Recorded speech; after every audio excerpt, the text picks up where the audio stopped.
دیکھیں یہ کل سے چیز چل رہی ہے اور میں بہت کوشش کی کہ میں اس کو اصل حقیقت پاکستان کی عوام کو ساتھ ساتھ بتاتی رہوں، لیکن پروپیگنڈا اور جھوٹ کی مشینیں جن کی تربیت ہی 10 سال 15 سال جھوٹوں کے اوپر ہوئی ہو، ان کا مقابلہ سچ بھی نہیں کر سکتا۔ پہلی بات یہ ہے کہ عمران خان کے سعودی وزٹ میں اور شہباز شریف وزیر اعظم جو تھے ان کے سعودی وزٹ میں ایک فرق تو ضرور ہے۔ پچھلے جتنے وزیر اعظم عمران خان صاحب نے وزٹس کیے، دورے کیے، وہ سرکاری خرچ پہ کیے۔ 1 بلین کا ہیلی کاپٹر چلایا اپنی سفری سہولت کے لیے۔ سعودی عرب کا جو وزٹ ہے وزیر اعظم شہباز شریف صاحب کا، وہ تمام ذاتی خرچ کے اوپر ہے۔ پہلی بات تو یہ پہلا فرق ہے۔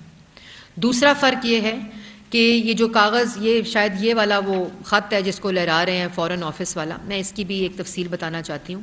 یہ ایس او پی ہوتا ہے کہ جب کوئی انٹرنیشنل وزٹ، اور یہ ایس او پی عمران خان صاحب کے دور حکومت کا ایس او پی میں آپ کو بتا رہی ہوں کہ جب اس طرح کا وزٹ ہو تو فورن آفس جو ہے وہ ایک خط لکھتا ہے۔ یہ ہمیں آج ہی پتہ چلا جب یہ خط ہمیں ملا، یہ خط نہ وزیر اعظم کی ہدایت پر لکھا گیا، نہ وزیر اعظم ہاؤس کی ہدایت اور انسٹرکشن کے اوپر لکھا گیا، کوئی ڈائریکشن، کوئی مراسلہ، کوئی ایسی خط نہیں گیا وزیر اعظم ہاؤس کی طرف سے موفا کو، منسٹری آف فارن افیئرس کو، کہ یہ خط لکھا جائے پی آئی اے کو۔ یہاں تک کہ پی آئی اے کے چیئرمین کو پرائم منسٹر نے خود کال کی کہ جو لوگ اس پہ جائیں گے وہ اپنے ذاتی خرچ پر جائیں گے، کمرشل فلائٹ پر جائیں گے۔ پہلی بات۔ دوسری بات، یہ موفا کا ایک سٹینڈرڈ ایس او پی ہے، جب وہ پلاننگ کرتے ہیں تو وہ ایئر لائن کو لکھتے ہیں کہ آپ کا جو جہاز ہے اس کو، اور اس میں بھی لکھا ہوا ہے سٹینڈ بائی پہ رکھیں، اس میں کہیں نہیں لکھا ہوا کہ اس کو بک کریں۔ پہلی بات۔ اور جس وقت کل وزیر اعظم شہباز شریف صاحب نے میٹنگ چیئر کی، ان کے سامنے یہ آپشنز رکھی گئیں، جس کے اندر پہلی آپشن یہی تھی، تو اس کو شہباز شریف صاحب نے، کیونکہ 4-5 پلاننگ میٹنگز ہو چکی تھیں اس کے بعد، کہ کیٹیگوریکلی یہ کہا کہ وہ خود، جس طرح وہ 10 سال بطور چیف منسٹر تمام انٹرنیشنل دورے جو تھے وہ اپنے ذاتی خرچ پر کرتے رہے، اور ان جھوٹوں نے جو آج یہ پروپیگنڈا کریں، پنجاب اسمبلی میں بزدار صاحب کی حکومت نے کویسچن آنسر کے اندر پنجاب اسمبلی میں یہ لے کیا تھا کہ تمام اخراجات جو تھے انٹرنیشنل وزٹس کے چیف منسٹر شہباز شریف کے، وہ ان کے ذاتی اخراجات تھے کہ پیسوں پر ہوئے۔ پہلی بات یہ۔ دوسری بات، جس وقت ان کو میٹنگ کے اندر ریکویسٹس آئیں، جو یہ لسٹس پھر رہی ہیں اس کے اوپر میڈیا کے اوپر، یہ وہ تمام ریکویسٹس ہیں جو شہباز شریف صاحب کو آئیں، جو لسٹ کا حصہ ہیں، اس پر یہ کیٹیگورک فیصلہ لیا گیا تھا کہ کوئی بھی وزیر اعظم کے ساتھ سعودی عربیہ نہیں جائے گا۔ ان کا آفیشیل جو ڈیلیگیشن ہے وہ 13 لوگوں کے اوپر مبنی ہے، جو انہوں نے لسٹیں تو پتہ نہیں کہاں سے مہربانوں نے لیک کی، وہ بھی انکمپلیٹ لیک کی۔ جو 13 لوگوں کی لسٹ ہے وہ میڈیا کو میں ابھی پرووائڈ کروں گی، کیونکہ ابھی وہ فائنل ہو گئی ہے، جو آخری میٹنگ ہوئی ہے پلاننگ ریلیٹڈ، جس میں کل فورن منسٹر صاحبہ بھی موجود تھیں، سارے آفیسرز بھی موجود تھے، وہ سعودی عربیہ کی پلاننگ کے اوپر تھیں، جس کے بعد یہ انکمپلیٹ لسٹیں جو تھیں وہ شائع کی گئیں۔ اور وہ کیٹیگوریکلی وزیر اعظم صاحب نے یہ کہا ہے کہ جن نے جانا ہے وہ اپنے سرکاری خرچ پر جائیں گے، یہاں تک کہ ایلائز بھی جو پارٹیز ہیں وہ تمام اپنے ذاتی خرچ پر جا رہی ہیں۔ جو شہباز شریف صاحب وزیر اعظم کے ساتھ لوگ جا رہے ہیں وہ تمام لوگ اپنے ذاتی خرچ پر جا رہے ہیں، اور اس کے علاوہ جو لوگ ہیں وہ کمرشل فلائٹ پہ جا رہے ہیں۔ تو یہ تو واضح طور پہ میں آپ لوگوں کو چیز بتا دوں۔ کل کیونکہ یہ ساری تفصیل میں نے کل رات تک کافی جھوٹوں کا مقابلہ کیا اور کافی حد تک لوگوں کو آگاہی دی کہ یہ کیا صورتحال ہے، اور اس کے اوپر ایک اور چیز بڑی، صحافیوں کے اوپر سابقہ وزیر اطلاعات نے الزام لگایا کہ وہ مطلب ان کو اتنی شرم نہیں آتی کہ کوئی اگر اللہ کے گھر جا رہا ہے اس کو تو چھوڑ دو۔ صحافیوں پہ کہا گیا کہ یہ وہ صحافی ہیں جو لفافہ لیتے ہیں، پتہ نہیں کیا کیا گفتگو کی گئی، جو بطور وزیر اطلاعات سابقہ جو 2 ہفتے پہلے تک وزیر اطلاعات تھے، ان کو یہ بات نہیں کہنی چاہیے تھی۔ میں اس کی بھی مذمت کرتی ہوں، اور اس بات کو بھی کیٹیگوریکلی ڈینائی کرتی ہوں کہ کوئی صحافی سرکاری خرچے کے اوپر سعودی عربیہ کے وزٹ پر نہیں جا رہے۔ میں دوبارہ دہرانا چاہتی ہوں کہ سرکاری وزٹ پر نہ وزیر اعظم شہباز شریف صاحب، جو ان کے ساتھ لوگ جا رہے ہیں، جو وہ سب ذاتی خرچے پہ جا رہے ہیں، اور سرکاری خرچے پر کوئی بھی جو صحافی ہے وہ نہیں جا رہا حکومت پاکستان کے خرچے کے اوپر۔ تو یہ چیزیں تھیں جو میں نے آپ سے شیئر کرنی تھیں۔ امپورٹنٹ تھیں کیونکہ اس کے اوپر کل بہت پروپیگنڈا کیا. اگر فرق دیکھنا ہے تو فرق صرف ایک چیز کا ہے کہ یہ سعودی وزٹ ذاتی خرچے پر ہے, پاکستان کی عوام کے لیے ہے, اور پاکستان کی عوام کے لیے اسٹریٹجک پارٹنرشپس کے دروازے کھولنے کے لیے ہے. سعودی عربیہ ہمارا بہت درینہ دوست ہے اور ہمارے غمی میں, خوشی میں, مشکل وقت میں ہمارے ساتھ کھڑے ہوئے ہیں.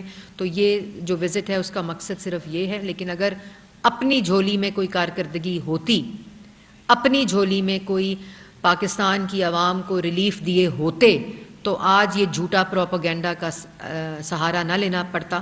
لیکن اللہ تعالیٰ کی, جیسے میں نے پہلے کہا ہے, یہ قسمت کی باتیں ہیں. کسی کی خدمت لکھی ہے ہاتھوں میں, کسی کے ہاتھوں میں عوام کو تکلیف دینا لکھا ہے.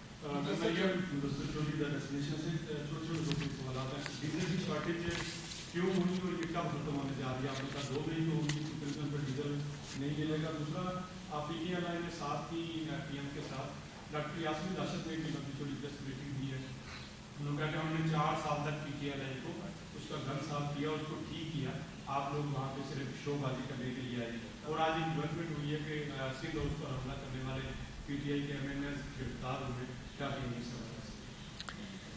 دیکھیں, سب سے پہلے تو جو آپ نے بات کی ہے کسانوں والی اور جو شارٹیج آف ڈیزل والی, وہ آج ہدایت اس پہ بھی جاری کی ہے کہ فوری طور پر جو ہورڈنگ کی خبریں آ رہی ہیں, اور میں یہ گزارش کروں گی ان تمام لوگوں سے کہ جو اس کے ذمہ دار ہیں وہ پلیز پاکستان کی عوام کو یہ تکلیف نہ دیں. لیکن وزیر اعظم شہباز شریف صاحب نے ایڈمنسٹریٹولی ہورڈنگ کے اوپر پوری تعداد موجود ہے, کہیں شارٹیج اس طرح نہیں ہے. لیکن صرف جو ہورڈرز ہیں جو یہ قیمت کی زیادہ ہونے کی وجہ سے یہ کر رہے ہیں کہ ایسی کوئی پریڈکشن کو پری ایمپٹ کر رہے ہیں, وہ اس کو ایڈمنسٹریٹولی کنٹرول کرنے کی, اور زیرو ٹالرنس ہے اس پہ بھی, اس کے اوپر آپریشنز کرنے کی, وہاں کمپلیٹ چھاپے مارنے کی کہ جہاں جہاں یہ ہورڈنگ ہو رہی ہے اس کو کم کیا جائے. اس پہ ہدایت جاری کر دی گئی ہیں وزیر اعظم صاحب کی طرف سے, اور انشاءاللہ 1-2 دنوں میں اس کے اثرات بھی آئیں گے. جو لوڈ شیڈنگ ہو رہی ہے 7 مئی کو, ایک تو جو آؤٹیجز فورس تھیں, میں نے پہلے بتا دیا کہ وہ جو 5,500 میگا واٹ فورس آؤٹیجز مرمت نہ ہونے کی وجہ سے 27 یونٹس بند تھے, وہ 7 رہ گئے ہیں غالباً, وہ بھی فنکشنل ہو جائیں گے. جو ایندھن نہ ہونے کی وجہ سے پلانٹس بند تھے, موسٹ ایفیشینٹ پلانٹس جو موجود ہے بجلی سسٹم کے اندر, وہ 7 مئی سے اس کا بھی بندوبست ہو رہا ہے. لیکن پہلی سے یہ تمام مرمت کر کے, فورس آؤٹیجز کم کر کے, سسٹم میں ایفیشنسی لا کر 1 مئی سے لوڈ شیڈنگ کا کمپلیٹ ہدایت کر دی ہے, زیرو لوڈ شیڈنگ کی وزیر اعظم نے. اور یہ ہدایت نیچے تک جاری کر دی گئی ہے کہ اس کے اوپر فوری طور پر عمل کیا جائے, تاکہ رمضان میں تو کوشش کی ہے بالکل کہ افطاری اور سحری کی طرف سے, لیکن 1 مئی کو عید کے دوران بھی, اور اس کے بعد انشاءاللہ 7 کو وہ فیول کی بھی بندوبست ہو جائے گا. تو پوری طرح سے انشاءاللہ لوڈ شیڈنگ کے اوپر کوشش یہ ہے کہ ہم قابو پا لیں گے. اور وہ بات دوبارہ میں دہرانا چاہتی ہوں کہ 2 ہفتے کے اندر جو لوڈ شیڈنگ ہے, فیول نہیں ہے, بجلی نہیں ہے, مرمت نہیں ہوئی, یہ 4 سال کی نالائکی, نااہلی, بے حسی, اور جو لوٹ مار میں جو مصروف تھے انہوں نے اس طرف پرائیورٹی نہیں رکھی, غور ہی نہیں کیا, اور یہ سب ان کے اعمال نامے ہیں. لیکن انشاءاللہ ان پر قابو پا لیا جائے گا. جی, پی کے ایل آئی کس نے بنایا؟ ثاقب نثار صاحب کی نظر ہوا. اس کے بعد جو وارڈز ہیں, حالت یہ ہے کہ 4 سال میں 12 سے 13 وارڈز ہی بند ہیں, فنڈنگ ہی نہیں ہے, ایمرجنسی یونٹس بند ہیں. وہاں جو حال تھا وہ آپ نے دیکھا کہ, اور ان کا گند ہم نے تو پی کے ایل آئی بنایا تھا, پاکستان کی عوام کے لیے بنایا تھا.